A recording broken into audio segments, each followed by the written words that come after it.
You have younger ones that are asking you for money. You have cousins that are saying, Auntie Tokwe, Auntie Yinka, please send me something. And you don't want to dish yourself and say you don't have money. So to cut the long story short, I will just be discussing the things that you must do and must not do just to ensure that you have something in your reservoir, your financial reservoir. Hello, stranger. It's been a minute. By the way, just got in town, and I won't let. Hi guys, welcome to another video on my YouTube channel. My name is Mo, as you know, and if this is your first time watching my videos, any of my videos, thank you for watching again. And if this is not your first time, you already know that you have a special place in my heart. If you don't know now, you know.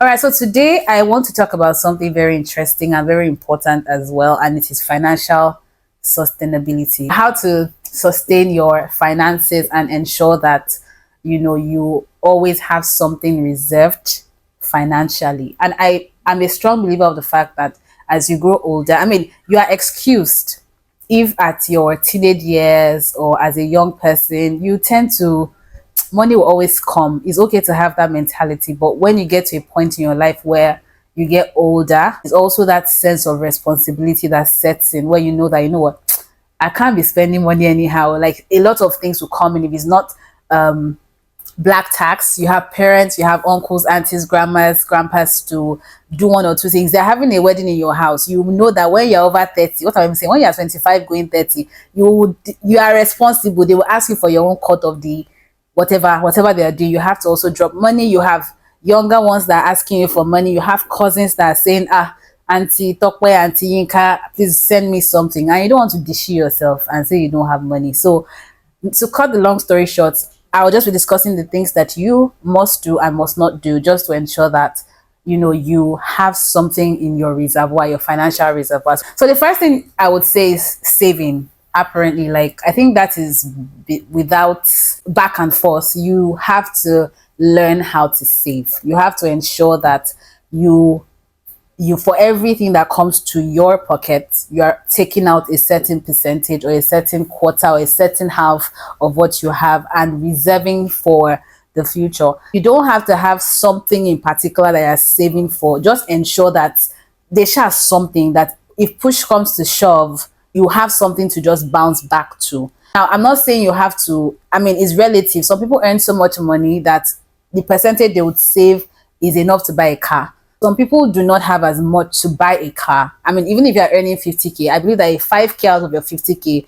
is still something. A 2K out of the whole thing is still something. Imagine you now save like 2K for a year every week. Don't let me say every day, because I'm trying to like make it comfortable or convenient. You save 2K every week for a whole year. At the end of the year, you know how much you are having with you. I don't know maths, so don't worry, I'll not help you calculate, but you get what I'm trying to say. So just ensure that you save. I know of this 50, I think it's a 50 40 20 saving thing that I heard somewhere, where for your 100% of your earnings, you have 50 that you are keeping as your savings. You have 40, I think, or 30, sorry, 50 30 20. You have a 30% that is for, okay, I'm saving this for important things that might come up, and you have your 20% to travailler with. Whatever you want to do with it, do with it. As long as you have something saved, you can always use the 20 for your own personal self. Second thing I want to say that you must not do. So the first thing is something you must do. The second thing you must not do is impulse buying. See, if you're looking for the queen of impulse buying, I'll raise my hand any day, anytime. I did buy anything.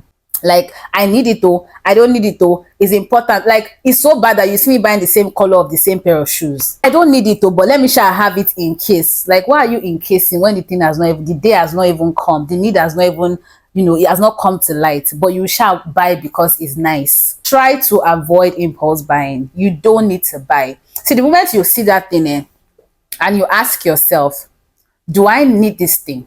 If you don't have a sharp yes I do, and maybe you have a sharp no, or you have to think about if you need it, don't bother.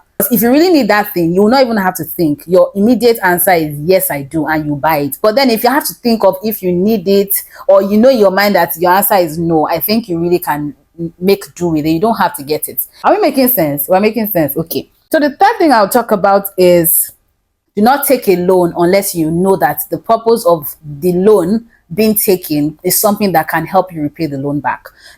I've taken loans too at a time in my life.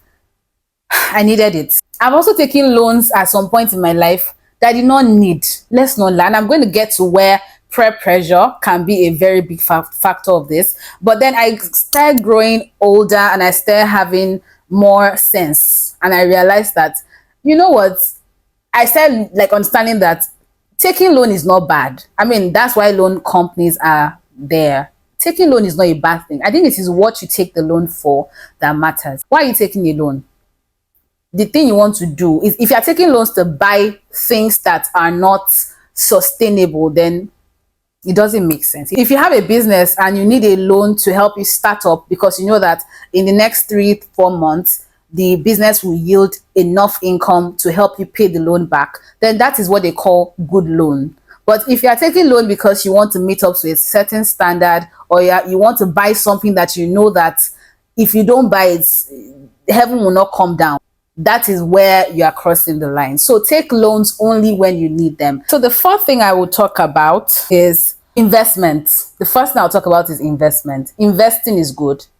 Investment is stupid when you're investing on something you don't have knowledge about. Now, everybody says, I want to invest, I want to invest. So Tope comes and says, Tunji, come and invest. Oh, there's this farm in Kaduna that they are doing corn and maize and everything. And because Tope is driving a Range Rover, so it's like, she must have been investing well. Let me also invest. They're just being a stupid Tope, because at the end of the day, you need to be sure that you're asking questions like, okay, this investment, why?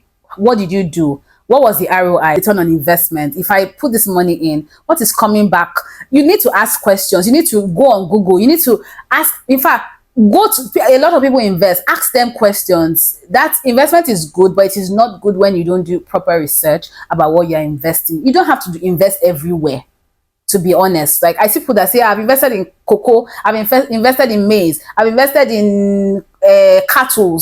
Why you being like that? You can invest in one place and you know that this place you are investing in, is enough. It will give you as much as it would if you're investing in 5 other places, as long as you've done your research. So having proper knowledge of what you're investing in is very key. And the last thing to talk about is peer pressure. See, this one, I cannot even say it.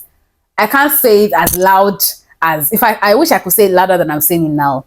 Peer pressure. You know you don't. I'm not saying, look, not all your friends will be like you. You will have friends that are way richer than you are. Don't let peer pressure make you exhaust your finances. And that's one thing you don't want to do. Your friend is a rich kid and you know she's a rich kid, and that's fine. If there are days where they're like, oh, let's travel to Paris, and you know that the money in your own account or your salary is not enough to carry you to Seme Boda or Badagry Boda, please stay in your house. You don't have to go with them. I believe that good friendship in this case is when they say, let's go, and they're like, well, I don't feel go, and they understand and say, no wahala, don't worry, next time we'll go together, or don't worry, you watch on our stories. Or if you have good friends that they have the money, or to that point, they say, don't worry, I'll sort the trip for you. Or if sometimes even if they say, okay, don't worry, I'll pay half of the money, if you know that the half that you have to pay, you still don't have that money, please say no. It's not by force. They will go and they will come back, and they are good, because what they have is like a needle in the ocean. It has probably not even, their account is still gallant, but your own account, you now go you do follow, you do I must belong, you do they must see me. Peer pressure, you now follow them and you come back and what? You start drinking, guys, you start taking loans, you start borrowing money. Eventually they will find out the kind of person you are, and they will dust you off like you never existed. If you know you want to sustain your finances as an adult, you don't succumb to peer pressure. Do what you can do in your own space. Do what you can do in your own capacity. Do what you can do according to your pocket. Conveniently say yes, conveniently say no. Put yourself first. Am I okay? Am I comfortable? Is it okay for me to do? Will it not stress me? And if you know that you have a friend trip, what they call it, a girl's trip or a guy's trip that is happening in 6 months, then you start saving till then. As long as you have your money and you know how you saved it, and you know that it's not going to stress you, by all means do you. But if you know it's not comfortable, say no with your full chest. If it doesn't happen this year, it will happen next year. And if they are good friends, they would understand you. Right, I hope you guys have learned 1 or 2 things. I've shared 5 things that you must and must not do to ensure that you are able to sustain yourself financially. And I hope you enjoyed it. Thank you guys for watching this video. I remain yours sincerely, Mo. Till next time, don't forget to stay amazing, and I will be back with another interesting video. Bye.